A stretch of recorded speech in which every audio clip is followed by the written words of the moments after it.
Hello, and welcome. So you might be wondering, why did your friends try to burn down your house? Well, the reason they try to burn down my house is because of the fact that you have been officially clickbaited. Got him. But if you are still here, I appreciate it. It's still an interesting story. It's just not as interesting as originally made out to be. That's how YouTubing works, folks. Um, but yeah, anyway, so today is the story of how my friends almost burned down my house. Also, my friends who almost burned down my house. If you are watching this, I don't dislike you. Yeah, happy birthday. I don't know. The most merriest Christmas to you as well. But yeah, so I'm only talking about the time that my friend's RC car exploded in my house and almost burned down my house. So yeah, so this all happened as all great stories do. This happened on a 4th of July, which of course, since I am part of the United States of America, USM for short, um, I celebrate, or my family celebrates the 4th of July, in which participants eat and launch fireworks, and in this case, drive RC cars. So my friend brought this cool RC car, and basically he's like, "All right, dude, I want to like drive this later today. I just got it out of my attic a few days ago, and it's cool." Yeah. So we did this, and basically, it's whatever, stuff happens. And of course, since I am farmer man, I have chicken to tend to, right? So I invite my friends to help me. I did not force them. I invited them. Um, so then when we got back, I was like, all right, I'm gonna drive over to the barn. I'm just gonna let you guys do whatever. Get your RC cat, guess not your RC cat. Get your RC car out if you want to. And I'm like, all right. So then I drive over to the barn, and how our house works is it's my house. Well, there's a driveway that comes up from the road, my house, and then another like kind of road back. That's I don't know. It's about my house is about probably 30 feet from my barn. So then and it's not a barn. It's a it's a studio and a kitchen and a workshop rolled into one. Also like a patio rolled into one and considered to be in the shape and form of a barn, but not exactly. So yeah, basically, so I drive over to the barn, and I see that um, everyone's running over to the house, and I'm like, oh crap, because earlier I have these two friends. Let's call them let's call them Jenny and um Phil. Jenny and Phil. Um so Jenny is the one with the RC car, Phil is the one I'm about to talk about. So Phil, he got scratched, so I mean he fell down and got scratched and stuff. So I was like, "Oh, well, is are they rushing over to see what's up with him?" Um so then I'm like, okay, well, I'm just gonna go into the house, and then my dad comes back, and I'm like, so what's up? And he's like, uh, Jenny says that the house is full of smoke, and also Jenny is a guy, by the way. So, yeah, but Jenny said the house is full of smoke. I was like, what? So then we go in, and yeah, the house is entirely full of smoke. And Jenny and Phil's dad is carrying down the flaming RC car just in his hands. He's just carrying it down the stairs outside, and we've got like a little rock wall, and just sets it down on one of the rocks. And it bro, what this absolute legend of a man. I don't even know if he's a man at this point. He's an absolute unit. He's a full release male.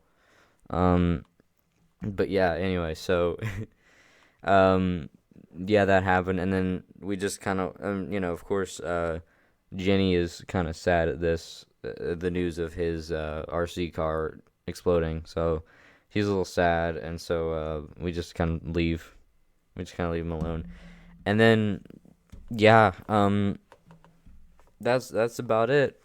But wait, there's more. So then shortly after that, also how our house works is beyond the rock walls and below the house and the barn, there's like a little, a crevasse in the land, if you will, and in it there's a pond. Well, next to the pond, I saw this like black and white thing, and I was like, black and white thing that's crawling around and really small. Is that a skunk?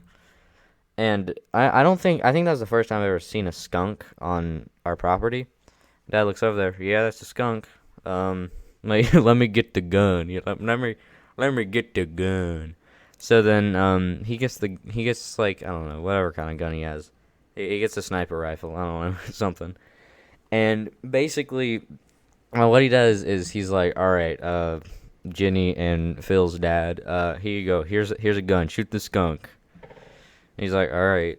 So he shoots it like 3 times and misses all the times, and then we just forget about it. Well, so basically, me and Jenny and Phil, we were walking over, and we see that there is a skunk in the garage. Because we were walking over to get something. I don't remember what weekend, but it's not important anyway. So we see there's a skunk in the garage, and so we walk over and we're like, "Hey, that skunk's in the garage." And then so the two fathers go out there, and they just, they're just kind of, like walking over there, and then like, "Oh yeah, there's the skunk. Let's shoot at it in the garage." Luckily, there are no cars in there, so they miss, obviously, because that's how the story goes. And it crawl. Actually, I don't actually think they missed. I think they shot it in the leg or something. So then it crawls under one of their cars, and so they had the bright idea to be like, "Well, I don't want it stinking up the car, so I'm gonna pull back. I'm gonna drive out of here. I'm gonna back up into somewhere else." And then, crunch. They ran over the skunk. So now there's just a smelling skunk carcass just in the middle of our driveway. So of course, being the heroes that we are, the 3 boys, that being me, Jenny, and Phil, walk over to get the skunk with a shovel and a boot. We got a shovel, nudged it in with my boot, and then we just yeeted it into the woods, never to be heard from again. But yeah, that that happened, and yeah, the skunk yeah. So basically, we're like, all right, well, hopefully, we're all good and nothing else happens. Hopefully, the fire department doesn't come back again, because they did, and hopefully, no more skunks come out to play. So basically, of course, as the story goes, actually, they didn't come back. Everything was fine until about 12 a.m. maybe. I don't know. I don't know. I don't know. It doesn't matter. It was early in the morning, like very early in the morning. Like some people are still awake, in the morning. So basically, I hear like this big thump, and I'm like, bro, what the frick was that? So I look over, and my good friend Jenny has fallen out of my bed. And when I say my bed, I don't mean like a normal bed. I mean, I've got like it's like a I forget the name. It's not a twin bed. It's a twin bed, but like split in half, I think, and then a bunk bed. That's what it's called. It's basically a bunk bed. Just the bottom bunk is just not a bunk at all. It's just a place to hang out and do stuff. So basically, he just fell off of it.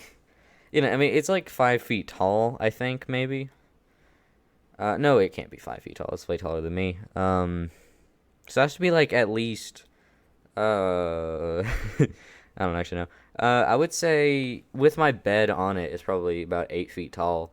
So he just falls like 8 feet, and then and it's just like, ugh, can anything else go wrong? Actually, it can, but I'm not going to question it any further.